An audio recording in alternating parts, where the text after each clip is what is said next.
dentro, esse pai que se torna onipotente e onipresente enquanto fantasma no próprio Georg, a ponto de não sobrar nada no Georg que possa escapar do pai, digamos assim, até o momento em que o pai emite o veredito, né?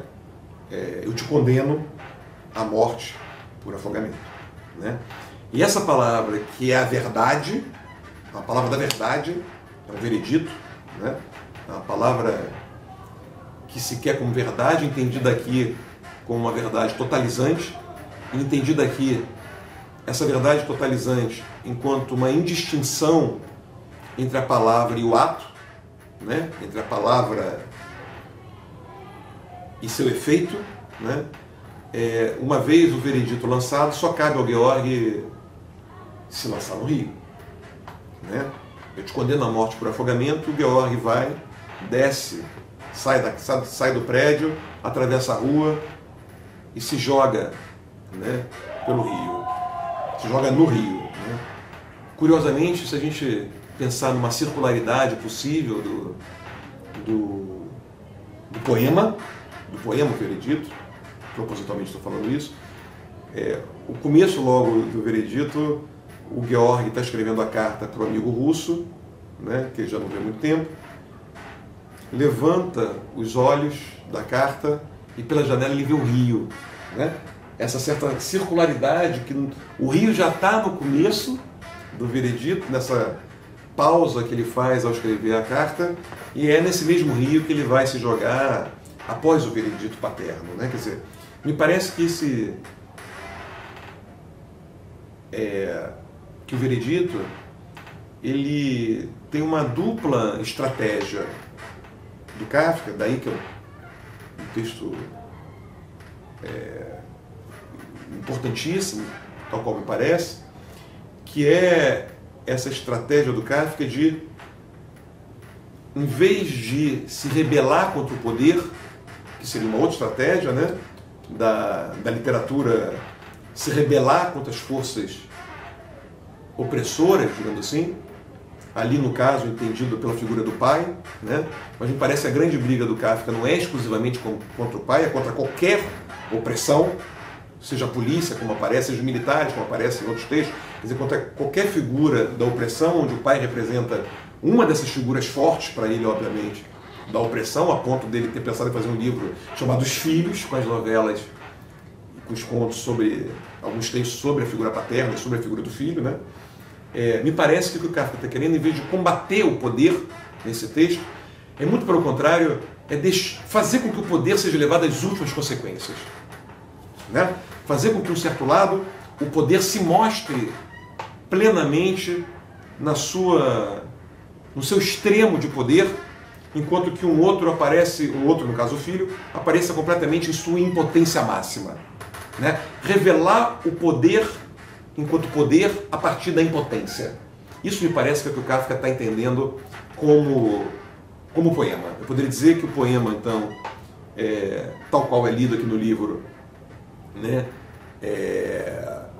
seria para o Kafka esse incomunicável, essa impossibilidade de comunicação que o poema faria aflorar, e ao mesmo tempo que nessa impossibilidade de comunicação, né, surja desse incomunicável a comunicação como algo do lado do poder soberano, né?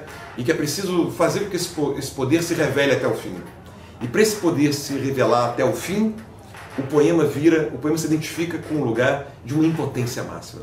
Isso é lindo no Kafka, né? Como essa literatura menor se coloca como uma literatura da impotência. E da impotência no sentido de, pela impotência que eu revelo e que eu faço uma crítica ao poder, né? Deixando o poder se mostrar no extremo dele, que é esse extremo assassino do poder, né? Esse extremo do poder que quer governar a vida do outro, a ponto de ter a vida do outro na sua própria mão, a ponto de poder matar a vida do outro. Eu te condeno à morte por afogamento, que torna a morte do Georg um suicídio-assassinato ao mesmo tempo, né? Não é um suicídio apenas a morte do Georg, é um assassinato do pai também, né? Eu te condeno à morte na medida que essa palavra é uma palavra da verdade absoluta. Na própria palavra já está o assassinato que ele leva o Georg, em sua impotência,